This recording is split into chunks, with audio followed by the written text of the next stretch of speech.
이승만 박사의 본관은 전주이다. 1875년에 황해도 평산에서 태어났다.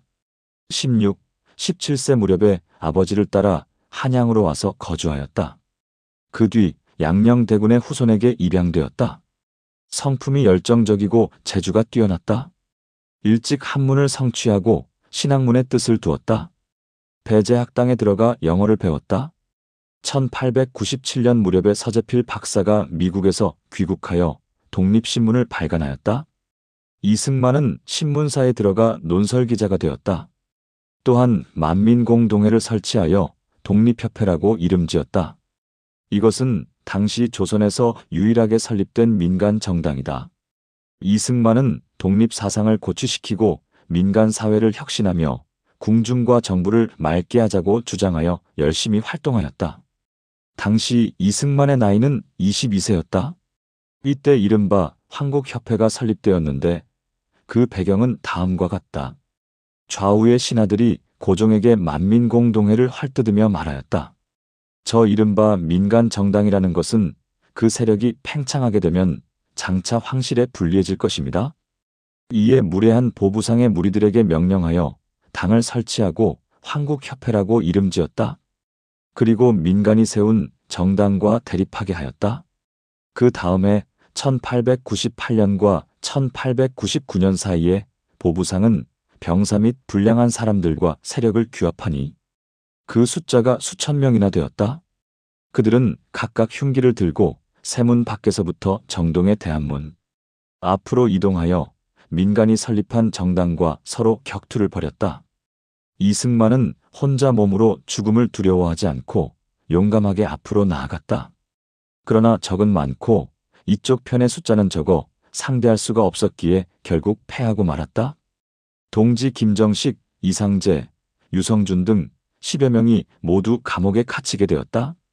이승만은 화를 참지 못하고 바깥에 있는 동지들과 몰래 연합하여 권총을 구해 옥리를 쏜 다음 탈옥하여 달아났다. 그러나 곧 체포되어 종신형을 선고받아 종로 감옥에 갇히게 되었다. 대략 7년 정도를 감옥에 갇혀 고생하였다. 1905년에 일본과 러시아의 전운이 감돌았다. 이 때문에 이승만은 감옥에서 나와 미국으로 망명하였다. 문학과 철학 그리고 신학을 배워 박사 학위를 취득하였다. 1910년 이후에 마침내 귀국하여 종로의 청년회관 학감으로 잠시 서울에 있었다. 얼마 지나지 않아 감리교 연차 대회가 미국에서 열리게 되었는데 감독인 해리스가 청년회로 찾아와 이승만과 함께 그 대회에 가게 되었다. 도착하여 해리스의 친일 행태를 보게 되자 이승만은 조선을 위해 반박하고 그의 말이 옳지 않은 것을 밝혔다. 이 일로 그는 귀국하지 않고 미국에 머물면서 동포들을 교육하고 인재를 양성하여 조선을 위해 힘을 다했다. 매번 국제회의가 열리면 이승만은 항상 참여하여 외국인들과 교류하였다. 일본과 러시아가 전쟁을 벌인 뒤 평화회담이 포츠머스에서 열렸는데 또다시 참여하여 조선인의 생각을 당당히 밝혔다. 제1차 세계대전이 끝날 즈음 소약 속국 동맹회의가 미국에서 열렸는데 이승만은 한국 민족을 대표하여 참여하였다. 1919년 31운동이 일어난 뒤 국내에 뜻 있는 여러 사람들이 비밀리에 임시정부를 설립하고 이승만을 대통령으로 추대하였다. 그러나 그는 사임하고 대한민국 임시정부 주미외교위원회 위원장을 맡았다. 1931년에 만주사변이 일어나자 국제연맹이 제네바에서 열렸다. 이승만은 임시정부의 대표로 참여하여 조선을 독립시킬 것을 제안하였다. 그는 소련과 유럽의 각국을 두루 살펴본 뒤 다시 미국으로 돌아갔다. 독립운동을 시작한 지 어언 50여 년이 지나자 이승만의 머리에도 백발이 희끗희끗하였다. 이승만은 외아들이 있었는데 그 아들도 미국에 있을 때 불행하게도 일찍 죽었다. 지금은 혼자 몸으로 해외에서 분주하게 활동하고 있는데 그의 사상은 항상 급진적인 성격을 보였다. 독립협회에서 활동했을 때 그는 공화 정치 체제를 주장하였다. 그 뒤 미국에서 조선으로 돌아와 기독교 청년회관에서 다음과 같이 연설하였다. 지금 세 가지 통쾌한 일이 있습니다. 하나는 임금이 없다는 것이며 또 하나는 양반이 없다는 것이며 마지막은 상투를 하지 않는 것입니다. 이 때문에 한때 이에 대한 서울 안의 평들이 분분하였다. 1945년 8월 15일에 미국이 일본을 항복시켰다. 이에 우리 대한도 마침내 해방을 맞게 되었다. 포츠담 선언, 카이로 회담, 샌프란시스코 회의 등에서도 여러 나라들이 모두 독립을 인정하였다. 중국의 장개석 총통은 다음과 같이 주장하였다. 조선의 문제는 우리 중국이 미국과 소련 그리고 영국 등과 빠른 시일 안에 합의하여야 하는데 미국 대통령이 충분히 이해하지 못하고 있다. 그러나 우리가 단결의 원만히 결정하여 미국에게 요구한다면 미국 대통령도 이해하지 못할 이유가 없다. 각 국가가 자신의 요구를 관철할 수 없지만 38도선의 해결책에 대해서는 각 국가가 조정하여 진행시켜야 한다. 9월 7일 여운형과 허헌 등은 전국 각계 각층의 인사들을 초청하여 전국인민대표회의를 열고 건국준비위원을 선정하였다. 그리고 국호를 조선인민공화국으로 정하였다. 15일 위원들은 이승만 박사를 주석으로 추대하고 내각을 짜서 부서를 정하여 조선이 어엿한 독립국이 되게 하려고 하였다. 그러나 여러 당파가 설립되어 각각 기치를 높이 내걸어 알력을 일삼으니 진정한 독립은 요원하였다. 50여 년 전에 이승만은 협성의 회보와 매일신문의 주필로 있었을 때 부패한 정치와 고루한 대신 때문에 나라의 형세가 위태로운 것을 보고 거침없이 논박하여 감옥에 갇히게 된 적이 있었다. 12월 25일 전국 신문 기자단이 독립과 언론, 자유에 대하여 대회를 열어 즉각적으로 보도한다는 내용으로 모두 협약을 맺었다. 이승만은 단상에 올라가 다음과 같이 열변을 토하였다. 신문 보도는 나라를 세울 때 중요한 일이다. 그 책임은 가볍지 않고 중요하다. 대개 신문은 다만 널리 알리는 것을 위주로 해야 하지만 또한 마땅히 곧고 바르게 써야 한다. 일찍이 일본 놈들에게 얽매여 있을 때는 하고 싶은 말도 감히 할 수 없었고 쓰고 싶어도 감히 쓸 수 없었다. 만약 보도한 내용이 조금이라도 그들의 비위를 건드리면 반드시 쓴 내용을 지워버리거나 감옥에 가두었으니 사실대로 쓰지 못한 세월이 36년이다. 지금부터 피할 것도 꺼릴 것도 없으니 벌어진 상황에 따라 사실에 기초하여 자신이 하고 싶은 말을 다 쏟아내면 신문을 펼쳐보는 사람들은 모두 반성하게 될 것이다.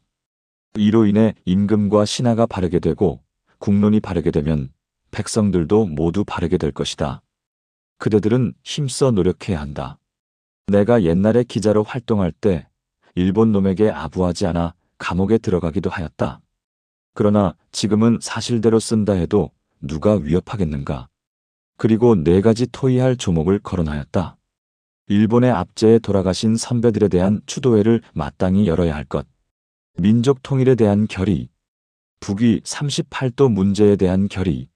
우리 민족은 당연히 태평양연합군 최고사령관에게 해방에 대한 감사를 표시해야 하는 문제에 대한 결의. 이 당시 서울에는 4개의 주요한 정당이 있었다. 그것은 국민당, 건국준비위원회, 공산당, 한국민주당 등이었다. 이승만은 각 당수에게 다음과 같이 말하였다. 지금의 이른바 독립은 일본인의 굴레에서 벗어난 것뿐이다. 만일 참된 독립을 이루려면 민족 통일을 해야 한다. 그러나 지금 각 당을 보면 모두 명리와 권세를 차지하려는데 혈안이 되어 있다. 각자 자기 당의 주장을 내세우는 것도 시간이 부족하여 서로 단결하지 않는다. 그러므로 소련군 사령부에서는 조선민족은 부르주아 혁명을 한 것 같다. 라고 하고 미군 사령관은 조선은 자신의 독립을 염원한다. 라고 한다. 지금은 민족 통일이 하루라도 먼저 이루어야 할 가장 시급한 문제이다. 이에 4당의 당수는 우리 한국의 독립은 민족 통일에 있다고 생각하게 되었다. 그들은 1945년 10월 22일에 조선호텔에서 이승만과 만났다. 이승만이 말하였다. 우리 한국의 독립은 국내 문제에 그칠 뿐 아니라 대외적인 문제이기도 하다. 민족을 통일한 뒤 정당을 통일하지 못하면 진정한 독립을 이룰 수 없다. 안재홍이 말하였다. 그렇다면 독립촉성중앙협의회를 열자. 그리하여 23일로 날짜를 정하고 각 당의 대표를 초청하기로 하였다. 23일 각 대표 가운데 이 모임에 참여한 사람은 모두 128명이었다. 이승만은 일어나 다음과 같이 연설하였다. 오늘의 회합은 다만 우리 3천만 동포가 기대하는 것뿐 아니라 각국에서도 주시하고 있습니다. 이 자리에 참여한 형제들은 나의 말을 거짓이라고 여기지 마시고 모두 마음을 열고 경청해 주시기를 바랍니다. 지금 조선에 50여 개의 정당이 있으니 그 많은 숫자에 나는 놀라며 군정 당국 또한 놀라고 있습니다. 각 정당이 만약 하나로 합쳐지지 않는다면 독립은 헛된 일이 될 것입니다. 어찌 낭패스러운 상황이 아니겠습니까? 지금 내가 하는 말은 다만 정당의 통일만을 바라는 것이 아닙니다. 장차 우리 임시정부의 정통성을 유지하려는 것입니다. 우리 임시정부는 27년간 재외동포들이 목숨을 걸고 투쟁하면서 지켜왔습니다. 그런 사실은 우리 국민과 외국 사람도 다 알고 있습니다. 이런 까닭에 지금의 군정 당국은 절대로 임시정부를 인정하려는 뜻을 조금도 바꾸지 않을 것입니다. 한편 김구 주석에 대해 말해보겠습니다. 이분은 한평생 죽음을 두려워하지 않고 다만 국권을 회복하려 노력하였습니다. 그런데 지금 우리나라에 돌아오지 못하고 있으니 그 이유는 아마도 연안에서의 문제 때문일 것입니다. 그러나 얼마 있지 않으면 그분은 반드시 돌아올 것입니다. 지금 이 자리에 오신 그대들께서 작은 이익에 얽매인 생각을 버려 자기가 소속된 단체의 이익을 앞세우지 말고 오직 큰 뜻을 품고 목숨을 버릴 수 있는 희생을 해야 합니다. 이런 마음이 없는 사람은 이 자리에 앉아 있을 필요가 없습니다. 원컨대 그런 분들은 이 자리에서 나가십시오.